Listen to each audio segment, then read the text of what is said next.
Hello everyone. Back again with film recaps. In this video, I'm going to recap one of the psychological horror films from 1981, titled Possession. Before we get to the storyline, I'd like to wish everyone a happy and great day. Without further ado, let's get straight to the storyline. The movie opens in 1980's West Berlin, as a spy named Mark returns home from a mysterious espionage mission.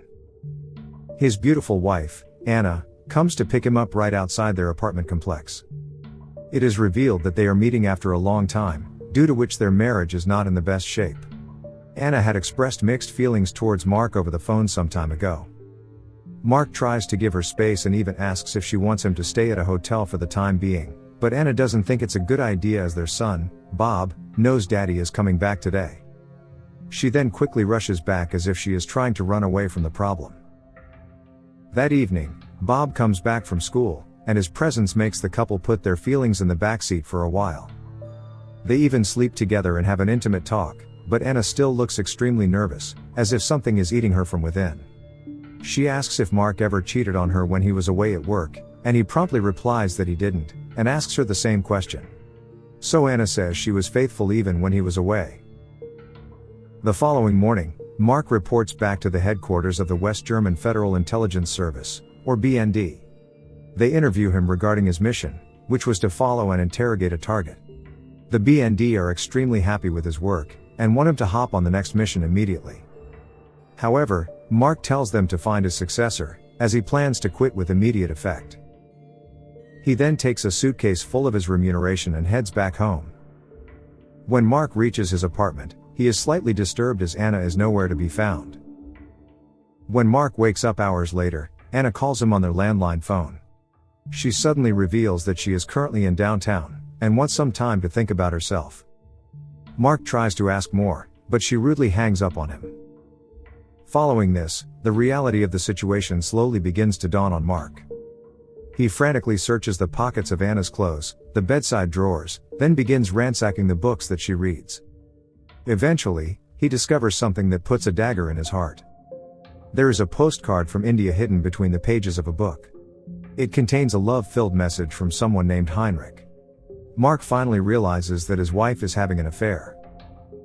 Next, he calls her best friend, Margie, and demands to know the truth. She confirms that his wife is indeed having an affair, but doesn't know much information regarding it. Moments later, Anna calls, and admits that she has been having an affair for a long time now. A shocked Mark asks if she regularly sleeps with her lover, and she replies that she does. He also asks if she likes being intimate with this new guy more than with him, and Anna says that she does.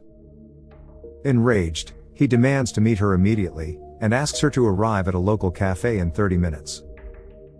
The scene then shifts to the cafe as Anna storms in and sits right beside her husband. Mark immediately gets to the point, and says she can keep the apartment as well as the custody of their son. He asserts that he will never visit her, not even to see their son. But this only enrages Anna, and she lashes out at him. Accusing him of being a bad father, she points out that this decision will harm the little kid. But Mark retorts that her decision to cheat on him is what led to this situation. An enraged Anna then gets up to leave, but throws one last jab at her husband. She says that she should have never had a baby with him. This pushes Mark over the edge, and he begins to trash the restaurant in anger. Following this incident, the husband and wife go their separate ways without actually divorcing officially. Anna lives in their apartment along with Bob, while Mark lives all alone. As weeks pass by, the loneliness starts to get into Mark's head. He begins to obsess over Anna, making dozens of calls, and seemingly going mad. Mark also goes on a drinking spree, and can barely speak without stuttering. He only gets back to his senses when a maid reveals that he has been locked up in the apartment for 3 weeks. That evening, Mark pays a visit to his old flat, only to find Bob alone. The poor kid is extremely unkempt and looks neglected. However, Bob happily shows his father a toy sailboat that Heinrich had given him several months ago. This makes Mark realize that his wife had been cheating on him for a long time. A few hours later, Anna returns home and sees her husband waiting for her. She is well aware that she has neglected their son and tries to be apologetic. She also assures him that this will not be repeated again. However, Mark refuses to leave her alone with the child. He actually wants to make amends, despite everything that has happened. Mark tries to force her to call Heinrich and break up with him over the phone. But she insists that she will do it in person. Here Anna seems extremely exhausted, as if she has no control over her senses. She then breaks down in Mark's arms, and the duo eventually end up sleeping together for the night. In the middle of the night, Mark wakes up when he hears the phone ringing. Anna is with me, and she'll stay with me. Up next, Mark sees a note that says that Anna is going to Margie's, but Mark knows it's a lie. Mark immediately calls Margie and forces her to give Heinrich's number. On the verge of breakdown, Mark calls the given number, which is picked up by Heinrich's mother, who reveals that Anna hasn't come home for the past several weeks. Next, Mark opens a directory, and searches for Heinrich's address using the given telephone number. He is interrupted by Bob, and the little kid seems to be worried that his father is going somewhere, which would leave him all alone. But Mark promises to stay with him forever.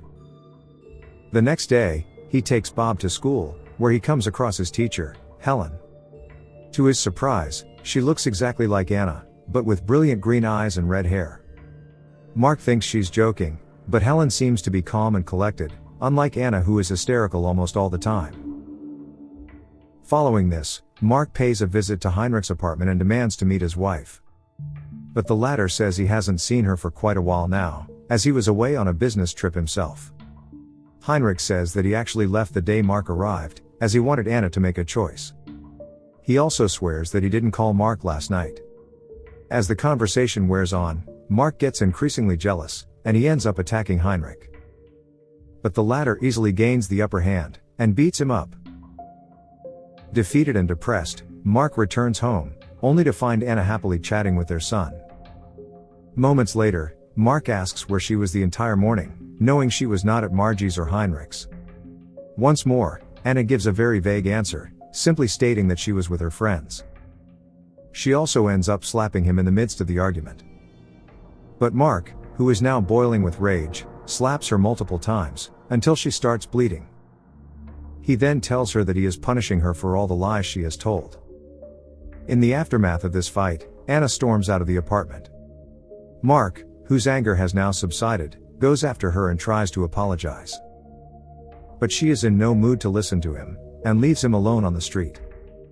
On his way back to the flat, Mark encounters Margie, whose left leg is in a cast. She seems to be happy about the couple's marriage going down in flames, and even offers to look after Bob. Although Mark makes it clear that he loathes her, he accepts her offer. A few days later, Mark has a meeting with a private investigator. He pays the detective to follow Anna for a few days, and find out where she goes. That night, he returns home drunk, and ends up embracing Margie in the bedroom. The following day, Anna visits the apartment once more, like nothing really happened. Mark confronts her while she is busy grinding meat in the kitchen. It is obvious that he feels guilty for raising his hands on her. He reveals that every time she is away, he has nothing but anger towards her. But when she comes back, all his hatred evaporates, leaving nothing but desperation. Even now, Mark thinks Anna is sneaking away to meet Heinrich. The devastated husband asks if she loves him and wants to start a family with him. Anna shakes her head as if to signal that she does want those things. But then, she grabs the electric knife and cuts her own neck, so Mark intervenes before she can inflict a deep wound, and drags her to the bathroom. He then tends the wound, and expresses his love towards her. Shortly afterwards, he goes to the kitchen and begins cutting his own arm with the same electric knife. Anna, however, doesn't reciprocate any kind of care. She leaves again to her mysterious place while her neck is still bandaged. This time though, the private detective starts following her as soon as she leaves the apartment.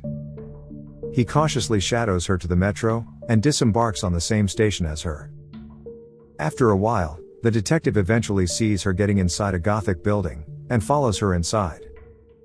When he notices Anna entering an apartment on the first floor, he rushes outside to a payphone and informs Mark. The detective shares the address, and says he will try to enter her apartment for further investigation. Moments later, he forcibly enters Anna's apartment, posing as a building manager. He makes up a lie, saying he wants to inspect all the windows on the floor. A worried Anna is initially hesitant in letting him wander around her personal space, and she slowly acts more and more deranged. Soon, the detective finds nothing suspicious in the apartment, until he checks Anna's bedroom. There, growing on the wall like some fungus, is a bizarre creature made up of creepy-looking flesh. He doesn't realize Anna has snuck up behind him with a shard of broken wine bottle. She attacks him, eventually stabbing his neck twice, causing the poor detective to bleed to death. Meanwhile, Mark slowly grows closer with Helen, who visits his apartment to take care of Bob. It is evident that he likes her because she looks exactly like his wife. Just then, Heinrich also arrives at the door, saying he wants to know where Anna is. But Mark replies that he has no idea about it. Once the flamboyant guy departs and Bob is put to sleep, Mark and Helen go to bed together. But that very night, Bob is awakened by nightmares and cries out for his mother. This worries Helen, so she apologizes and leaves, saying she shouldn't have tried to replace Anna. The next day, after dropping his son at school, Mark is suddenly greeted by Zimmerman, the lover of the missing private detective. Zimmerman reveals that the detective hasn't returned home from last night, and inquires about his whereabouts. Mark then gives him the address of Anna's mysterious apartment. The scene shifts as Zimmerman arrives in front of the Gothic building where Anna lives. He enters her apartment, shows her a photo of his lover, and asks if she has seen him. Anna cryptically directs him to the nearby room.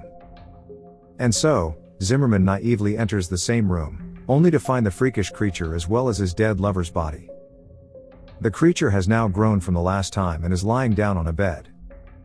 At this moment, Anna proclaims that the creature is very tired as it made love to her all night. Anna then attacks Zimmerman ruthlessly, before she grabs his revolver.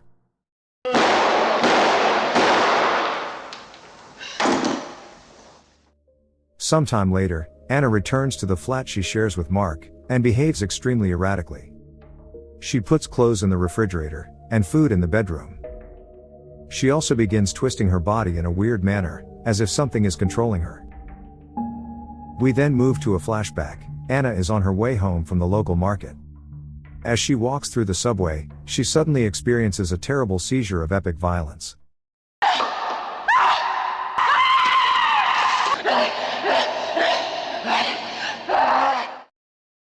She ends up falling to the floor of the passageway, and blood and thick white fluid ooze from every orifice in her body.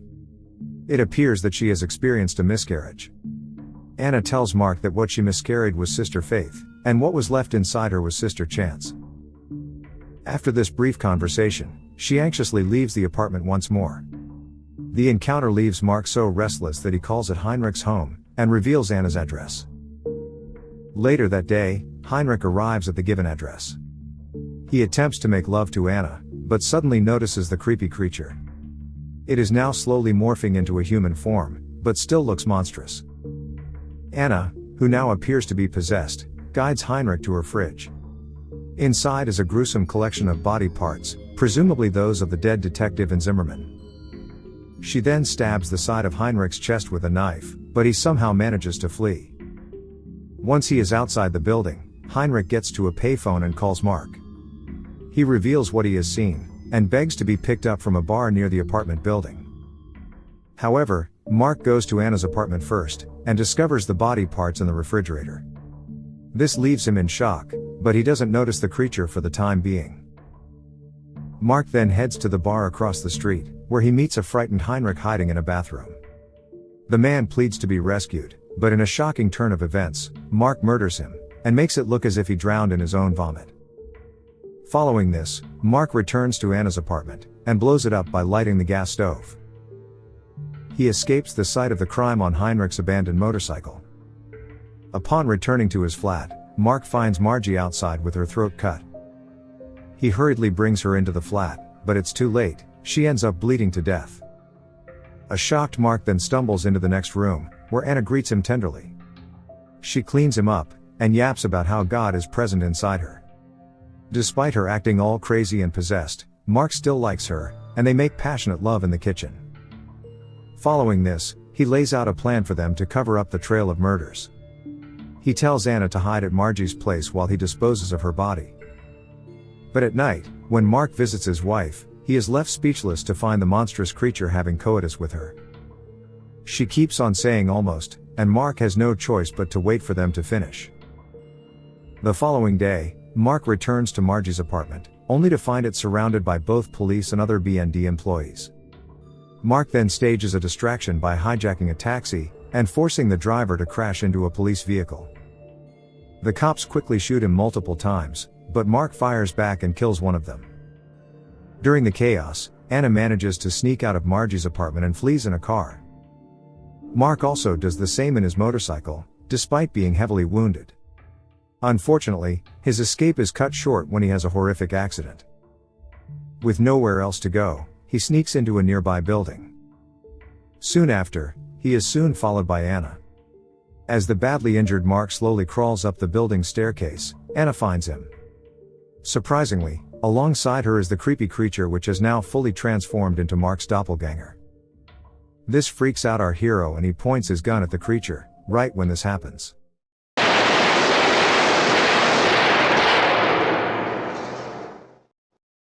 A hail of bullets is hurled at them from the police below. This mortally wounds the couple, while the creature remains unharmed. In the aftermath of the shootout, the couple shares one final kiss. Anna then uses his gun to shoot herself in the back. After Anna dies in his arms, Mark jumps to his death through the stairwell. In the meantime, the doppelganger finds a woman and hypnotizes her to shoot the cops. He then takes her help to flee through the roof. Elsewhere, Helen is at the apartment with Bob when the doorbell rings. Bob begs her not to open the door, but Helen ignores his plea. She then goes to the door as the sounds of sirens, planes and explosions fill the air. Shockingly, a frightened Bob races into the bathroom where he jumps face down into a bathtub full of water, and unfortunately drowns himself to death. Meanwhile, Helen listens to the noise of the sirens and planes, and the silhouette of Mark's doppelganger is seen from the frosted glass door. Helen's expression changes just as the light from the explosions illuminates her brilliant, green eyes. Okay guys, thanks for watching. See you again in the next video.